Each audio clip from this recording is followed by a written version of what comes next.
Drage gledalke, drage gledalci, en lep planinski pozdrav iz studia Idrijskih novic. V tokratni oddaji bomo govorili o gorah in o branju, saj je Generalna skupščina Združenih narodov 11. december razglasila za Mednarodni dan gora. Akcija Brati gore pa je ideja Alpske konvencije, ki letos poteka že 8. Moto letošnjega branja je Ženske premikajo gore. Zato smo v studio Idrijskih novic povabili rojakinjo, pisateljico, pesnico in gornico, ki zna s svinčnikom, čopičem in fotoaparatom premikati gore. Olga Kolenc, prav lepo pozdravljena. Lep pozdrav tudi vam. Že uvodoma smo rekli, da ste rojakinja, rojena ste na Vojskem. In kako gledate na to svoje izhodišče? Ja, jaz sem nekje po duši in bom še vedno ostala vojskarica. To so bili posebni časi našega otroštva. To svoje otroštvo jemljem kot nekak privilegij, da živiš sredi neokrnjene narave, da poleti v hiši samo ješ in spiš. Včasih se mi zdi vse skupaj kot ena dolga, lepa pravljica očetova na peči, ki smo jih zvečer poslušali, ne? Zima je bila pravo utež temu življenju. Težko si danes, recimo, mladi predstavljajo, kako to izgleda, kadar imaš zunaj 1,5 do 2 metra snega, do šole, cerkve, trgovine pa vodi samo ena smučina, ne? Se pravi, Olga, izkusili ste vse lepote in tudi krutosti življenja v gorah. In to najbrž spremeni človeka oziroma mu da eno posebno noto. Življenje nekoč na Vojskem in življenje danes na Vojskem je sigurno povsem drugačno. Absolutno se je vse spremenilo, ker recimo že po 70. letu se je začelo redno plužiti pot, potem so otroci so šli v Idrijo v šolo, sledil je tale delavski avtobus in tako potem, da ne govorimo, ko je internet prišel na vojsko, ljudje se vračajo in podoba je danes precej drugačna. Čeprav še vedno vojsko ostaja vojsko. In z vso to modernizacijo so ljudje počasi odtekali v dolino in z njim tudi to staro tradicionalno kmečko življenje. Že kot majhna ste raziskovala prostor okrog sebe. To je bila vaša strast. Ja, s to strastjo sem se verjetno že tudi kar malce rodila. Na tistem koncu sem bila sama in v bistvu nisem imela primerne družbe, da bi nekdo z mano pomagal te strahove premagovati. Tako sem ta svoj teritorij širila od grma do grma, od kamna do kamna. In ko sem šla v tole svojo aslovko, me tudi po celo popoldne ni bilo domov, ne? Ampak starša se nista delala nekih pretiranih skrbi, ker sta me dobro poznala. Ste dobro poznali. Najbrž ste vsa ta svoja doživetja zapisovali že odkar ste znali pisati. Ma ne, da bi zapisovala, nekako je to vse bilo v meni nekje, ne? Zapisovati sem začela veliko kasneje potem. S kakšnim namenom? Ja, s kakšnim namenom? Z nekakšno odgovornostjo, da sem še tista generacija, ki v bistvu to lahko še pove iz prve roke. Tako bolj iz neke odgovornosti, da to ostane tudi za naslednje generacije. Da se to izročilo prenese. Da se ta način življenja, ki smo ga še mi živeli tam okrog leta 60-70, nekako iz prve roke ostane zapisano. In kje ste trčili, vaši zapisi in Planinski vestnik? Kako se je ta naveza pričela? Začelo se je leta 2000, ko sem poslala eno svojo prvih pesmi. Pesem so mi objavili in na to je sledil nek natečaj. Pač neka tema je bila o ljubezni v gorah in potem se je začelo. Potem so sprejemali moje tele prispevke in so se začeli lepo nabirati in z vsako objavo sem dobila dodatno veselje. In tako se je v arhivu Planinskega vestnika nabral kar velik arzenal vaših prispevkov. Iz njihove strani je prišla ponudba, da naredite izbor in ta izbor naj izide v knjigi. Tako je. Sam odgovorni urednik Vladimir Habjan me je pred leti povabil, da bi iz teh prispevkov naredili knjigo, in jaz sem to pobudo z veseljem sprejela, ne. Iz vseh teh prispevkov sem potem naredila en izbor, ki v bistvu zajema te manj znane poti ob zahodni meji, ki je bil dolgo leta zaradi tega strogega režima zelo zapostavljen. Kar zaprta, ne? Ja. Knjiga ni zasnovana kot vodnik. Imam občutek, da so vaša besedila intimnejša, da so to univerzalna razmišljanja, ki mogoče še bolj pritegnejo bralce k branju.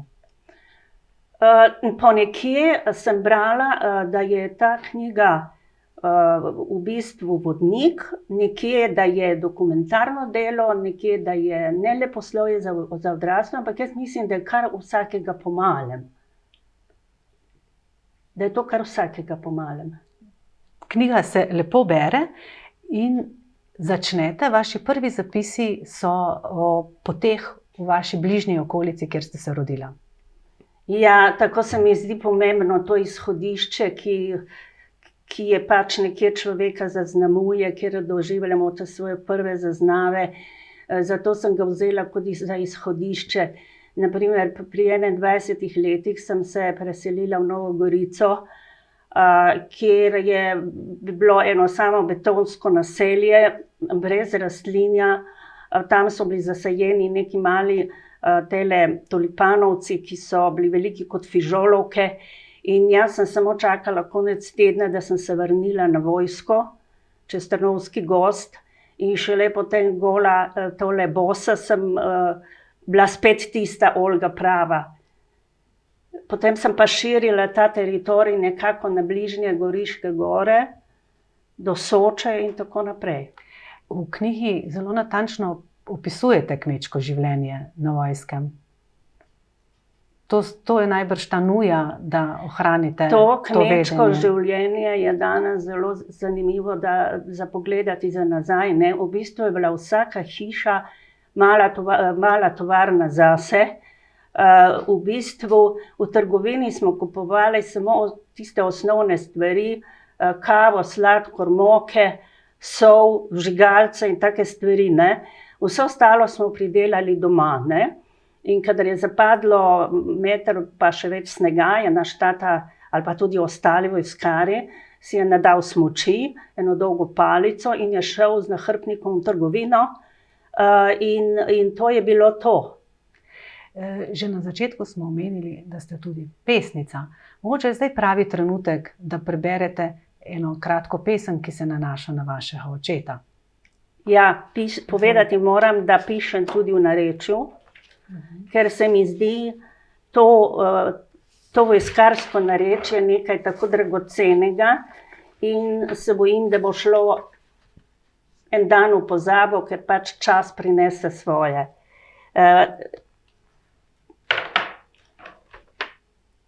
Naš oče je zmeraj jemal prrak. Žep, kladu, lem, kaš, cen, čuk, kleše, fovč, meter, plah, drat, focu, bijaka, uasov, klenčarica, krejda, ahnil, šmis, asla, čep. Če pa še draclje jemal prrak, je pa hitr z dracljev še kleklen. Hvala. V svoji knjigi opisujete tudi običaje. Pozornost mi je vzbudil Ivančkov večer. Lahko par besed na kratko. Ivančkov večer je meni še danes, kako bi rekla temu, en največji praznik v letu. Rodila sem se 2 dni prej, pravzaprav 22. Ivančkov večer je potem. 24. Ja. In takrat se mi zdi, da vsa narava in ljudje pojemo neko hvalnico življenju, ne. In to me spremlja celo življenje. In če ne grem na vojsko, moram jaz ta kresni dan, kresno noč nekje preživeti, recimo letos sem jo na morju, ki ima ravno tako čar, samo malček drugače. Ni bilo ivanščic in ivanščic v vencu, a ne? Ni bilo, je bil pa smil in lavanda in take zadeve so bile. Tako da je Bog povsod zadosti lepote razdelil, tako da ni skrbi. Prve prave planinske ture, Olga, ste začeli kar na domačem pragu. To je tudi en velik privilegij. Čeprav mogoče, če ta planinska tura vodi v Idrijo k zobozdravniku, ni tako lepa, kakor je slišati. Ja, prve zimske ture so se začele že zelo zgodaj in so bile samo po ponuji, ne? Kajti na vojskem v čistih časih nihče ni kar tako brez potrebe čižem trgal, ne? Tako smo recimo hodili predvsem k zobozdravniku v Idrijo, in te poti so bile potem v bistvu dolge s povratkom 30 kilometrov za enega otroka, ki je komaj začel hoditi v šolo, pa malo več, ne, v nekih navadnih teh bombažastih oblekcah, hlačkah in tako, ne. V bistvu niso bile mačji kašelj in če bi danes nekdo tako pustil otroka, bi ga mu po moje kakšna socialna služba hitro odvzela. Sicer so pa imeli otroci, jaz sem imela še srečo, jaz sem imela zlato sredino, sem imela tiste 2 kilometra, ampak so imeli otroci tudi po uro in pol daleč v šolo. Samo do šole vsak dan. Tako. Obleka, Olga, včasih je bilo to čisto nekaj drugega, kakor je danes. Obleka, da ne govorimo, kaj si danes damo nase za navaden mestni sprehod, recimo. Takrat so bila vsa oblačila v bistvu iz malo močnejšega bombaža, take suknične plaščke smo nosili, hlače. Nam je vse to zašila naša šivilja Roza iz Ogalc, tudi spodnje perilo. Ker pa na vojskem nikoli ne pomnim, da bi gojili ovce, ne, pa je mama že do časa preskrbela dovolj volne, da smo potem to oprali, skubli, potem tole s temi gradašami, potem je zapel kolovrat in sestra, ki je bila takrat Angelica še najstnica, je bila pa že takrat pravi ekspert za pletenje, tako da smo imeli potem rokavice in majice in nogavice in take stvari. Da vas je malo manj zeblo. Iz rodnega Vojskega nadaljujete svoje popotovanja, svoje poti v Trnovski gozd, na njegov severni rob, na njegov južni rob in ga raziskujete.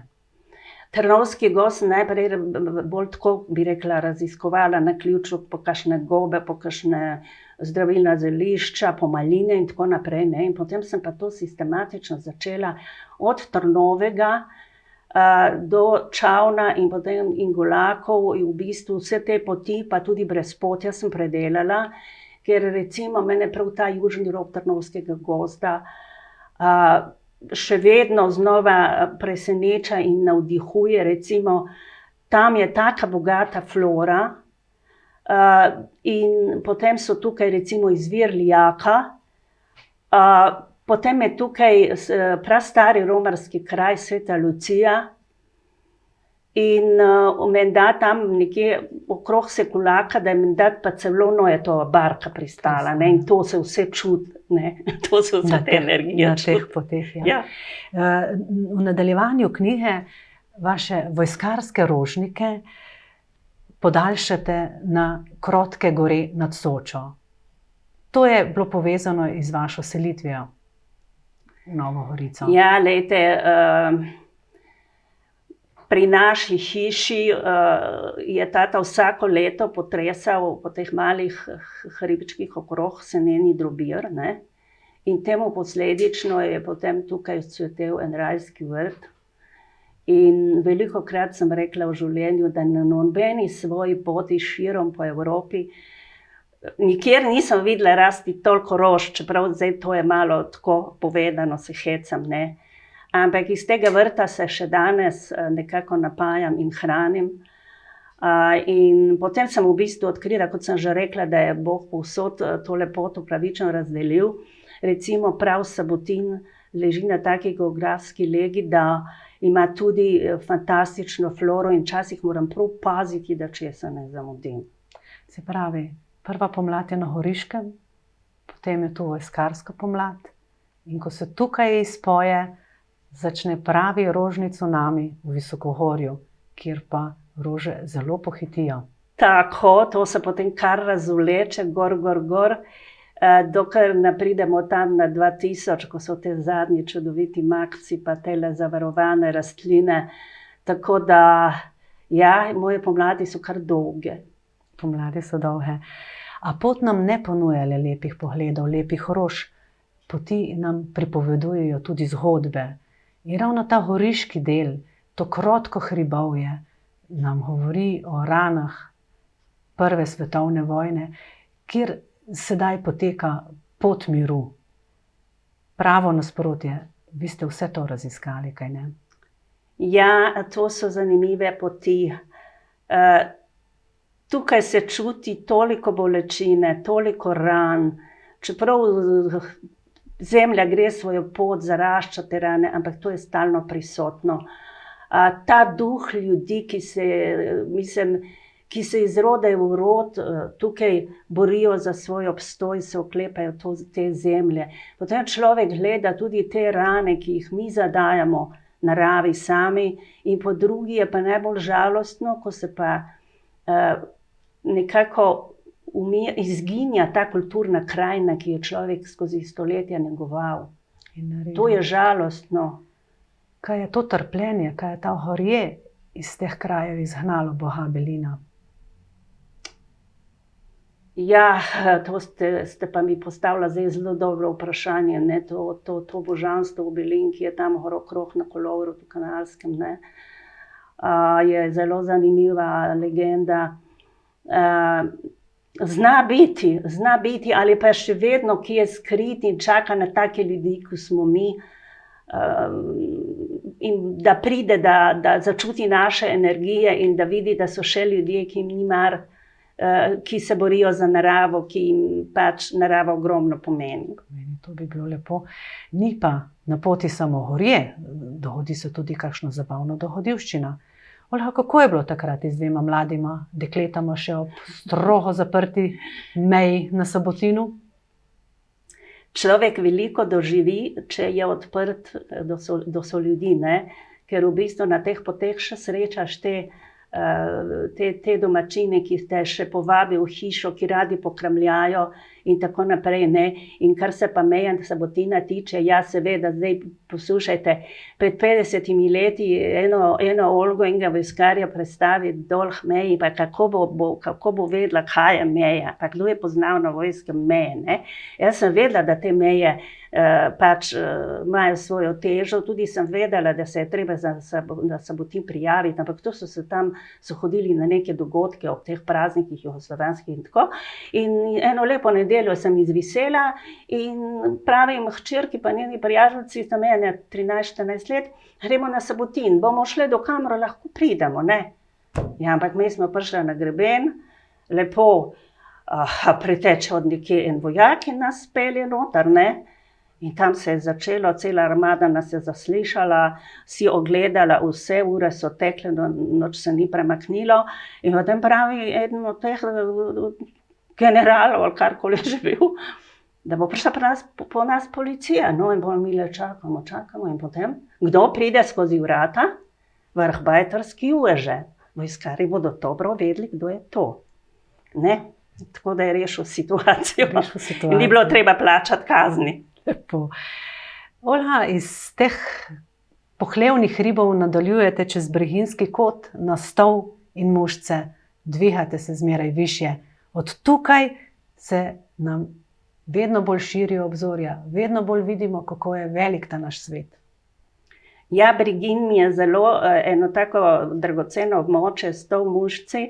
V Breginj sem zahajala po sorodnih vezeh na počitnice kot otrok in sem vedno te strmali občudavala in v bistvu sem se pa z te strani iz Breginja povzpela šele pred par leti z eno kolegico, ne. Tako da od tukaj potem naprej je visokogorje že blizu, ne. In od tukaj se vidi tudi moč narave, tako, ki kot sama pravite, bo še 400 let prebavljala naše plenice. Z naše sodobne plenice. Tako je. Kaj delamo temu svetu? Tako. In v zrelem poletju ko so dnevi najdaljši, ubirate najvišje poti. Takrat pridejo na vrsto Kanin, Montaž, Mangart, to je že pravo visokohorje, to so zahtevne poti. Kaj vam je oče Rudolf svetoval, da upoštevate na takih poteh? Ja, oče Rudolf je rekel, ne matrate otroka, ne vozi mi otroka na Kanin, ko smo šli smučati. Tam gor so sama brezna, ne, tam gor so sama brezna. Ja, velik čar, veliko lepega sem doživela, ko sem se eno lepo obdobje potepala sama tukaj po severni in po južni strani Kaninskih podov.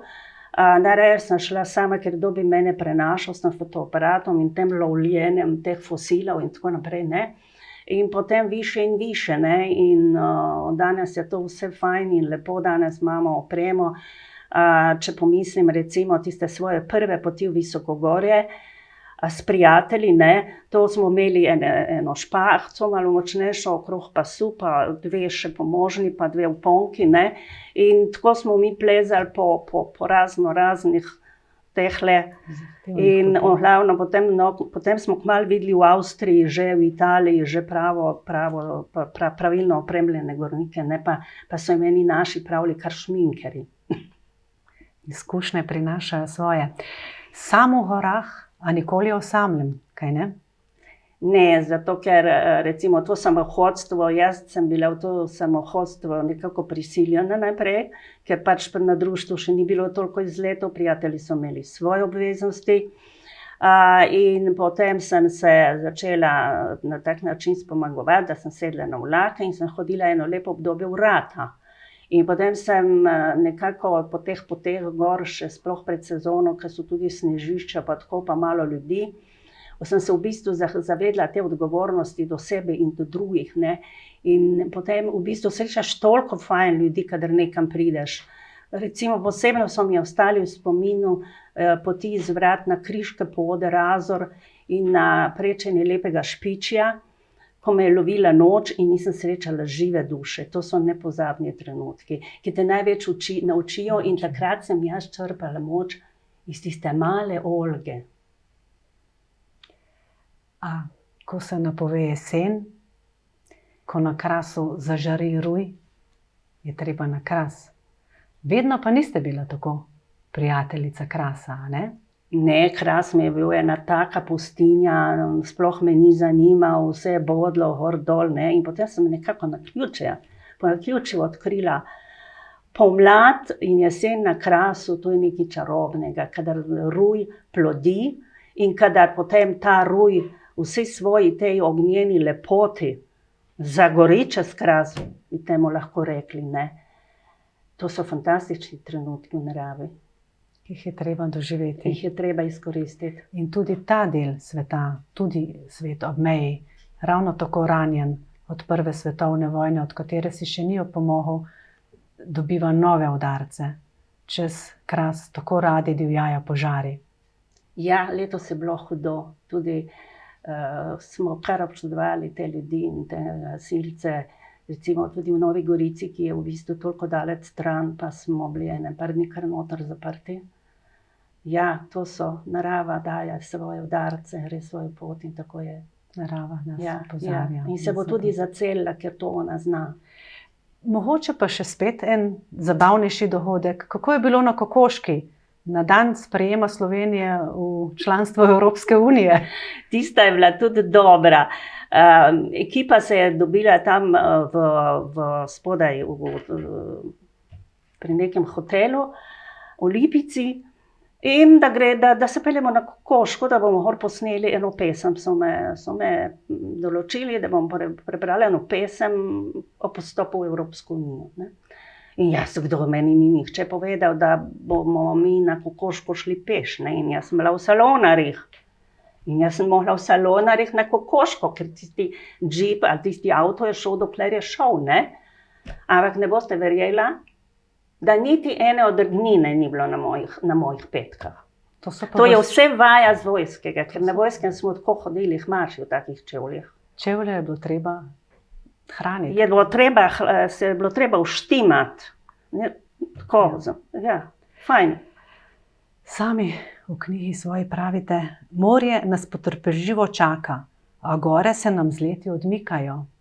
Tako svojo knjigo zaključite na ničelni točki ob morju. Ja, morje pa krasna, neka nerazdružljiva celota.